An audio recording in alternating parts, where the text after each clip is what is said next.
I got this I think this is a vintage. It's kinda, but this is a nice bear opener, bottle or can open. This one, it's, I don't know, probably just the bottle bear opener, but I got this at the um antique store. I think it's a vintage, and kind of has cute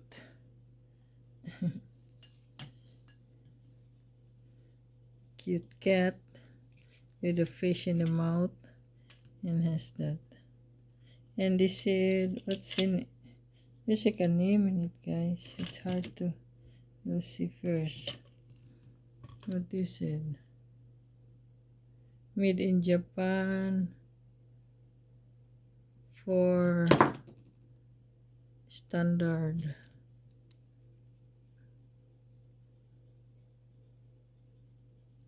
Especially company made for standard. Made in Japan.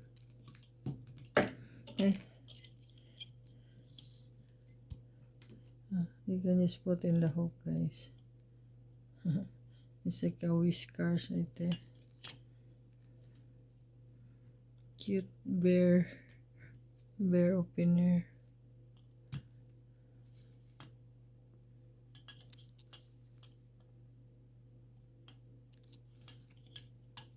See you later.